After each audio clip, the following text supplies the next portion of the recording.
I'm Dr. Nate Akpich, and in this 4 in 4 video, I'll be summarizing findings from my 2023 article, Estimating a National College Enrollment Rate for Youth with Foster Care Histories using a National Youth in Transition Database, Limitation of NIDed and a Call to Revise and Relaunch. So this study has 3 aims. First is to estimate the percentage of youth with care histories who were enrolled in post-secondary education at age 21, compared to the rate of youth in a general U.S. population to see if there are differences.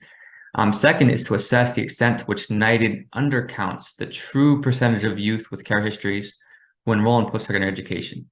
Now, this comes from a survey question flaw of NIDed. NIDed interviews young people at age 17, 19, and 21. And at each interview wave, it asks youth about their current enrollment status. It doesn't ask them about enrollment in between interviews. What this means is if a young person was not enrolled during their interviews, but was enrolled in between their interviews, this young person would not be picked up. So the post-secondary education enrollment rate will actually be an undercount. This leads to the third aim about whether NIDed's undercount post-secondary education enrollment leads to incorrect conclusions about gender and racial disparities. So the data for this study comes from the 2014 NIDed cohort. These are 17-year-olds who were in care in fiscal year 2014. And we use California as a case study. Why? Because around the same time the NIDed study was conducted, there was a longitudinal study of older adolescents in foster care called the CalYouth study, which also interviewed young people at 17, 19, and 21, and asked them not only about their current enrollment, but also about their previous enrollment. So it gives us a fuller and more accurate picture of post-secondary education participation.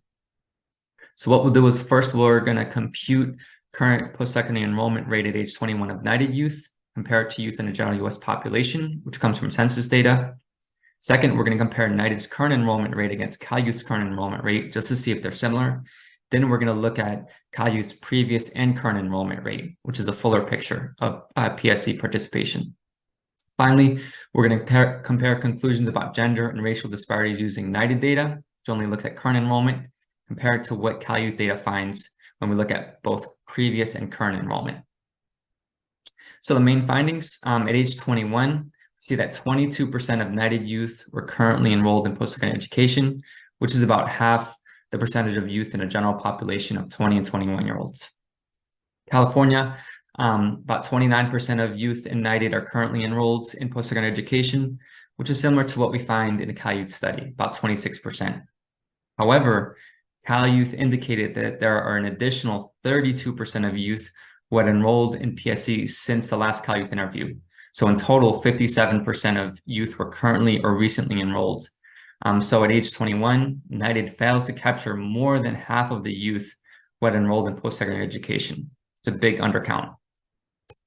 NIDed also failed to find statistically significant gender differences in enrollment using the current enrollment rate. However, when we use the CalYouth data of current and recent enrollment, there was a statistically significant gender difference. Opposite happened with differences by race. NIDed found significant difference, whereas CalYouth, when it used the more accurate, fuller enrollment rate, there was not a statistically significant difference.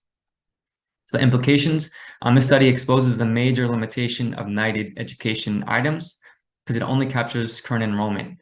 And this leads to an undercount of post-secondary education, and it could lead to misguided conclusions about disparities by gender and race, also possibly misguided conclusions about policy impacts.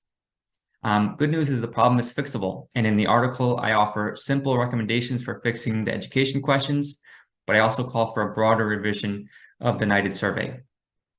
We really need NIDed questions that do a better job of capturing post-secondary education enrollment, both past and present enrollment. This is important because millions of dollars and tens of thousands of hours are spent every year collecting NIDed data. So the time has really come to revise NIDed so that it collects data that's more useful to child welfare policy and practice. If you'd like a one-page summary of this article, how to request a free copy of this article, go to nateakpich.com. You can also watch other 4 in 4 videos.